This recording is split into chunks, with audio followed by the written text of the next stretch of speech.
Bonjour à toutes et à tous. Cette vidéo a pour objectif de faire le point avec vous sur les conditions de reprise d'activité dans les clubs.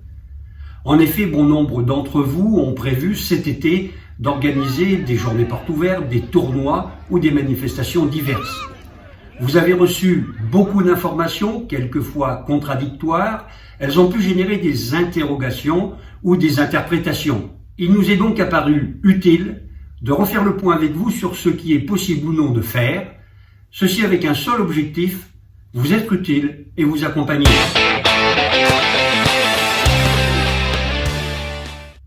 Il y a donc deux supports, un qui émane du ministère chargé des sports et l'autre qui émane de la Fédération française de football. Le premier, c'est le tableau des déclinaisons des mesures sanitaires pour le sport à partir du 19 mai 2021. Il stipule notamment ce qui est autorisé ou non aux trois échéances de l'évolution du couvre-feu, 19 mai, 9 juin et 30 juin. Le second, c'est le guide de reprise du football amateur édité par la Fédération française que nous avons transmis au club et mis sur notre site internet dès le 18 mai.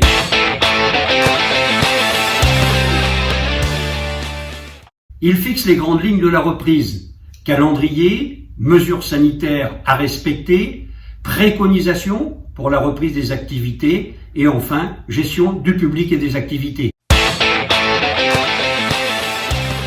Le calendrier se décline en 3 étapes en fonction de l'évolution du couvre-feu et en fonction des publics concernés. Depuis le 19 mai, les mineurs peuvent s'entraîner et jouer avec contact. Pour les majeurs, il faut attendre le 9 juin. Enfin, le 30 juin, c'est la libération, si bien entendu la situation sanitaire est revenue à la normale.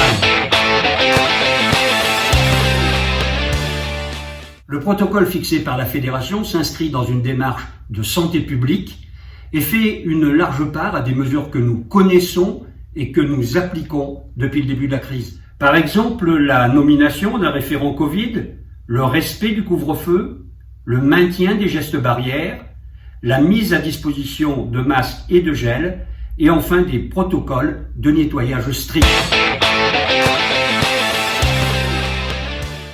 Les dispositions fixées par les pouvoirs publics n'imposent pas de limitation du nombre d'équipes pouvant participer à des rassemblements ou à des tournois. Il est apparu néanmoins opportun à la Fédération de préconiser une reprise progressive tant au sein du club que de rencontres interclubs. C'est ainsi que des tableaux par catégorie d'âge sont fournis à titre de préconisation pour aider les clubs à réguler leurs effectifs et à gérer cette reprise progressive.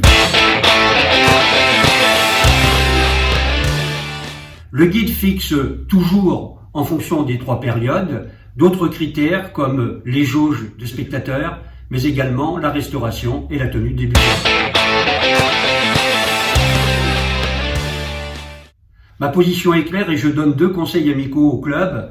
Premier conseil, c'est de suivre les préconisations et les recommandations qui sont dans le guide de la Fédération française de football. Deuxième conseil, tout aussi important, maintenez avec votre municipalité des liens étroits, amicaux et constructifs, car n'oubliez pas que seule votre municipalité a la capacité à vous donner l'autorisation d'utiliser les installations. Sur ce, je vous souhaite à toutes et à tous un bel été, passez de bonnes vacances, préparez bien la saison et on se retrouvera justement en ce début de saison.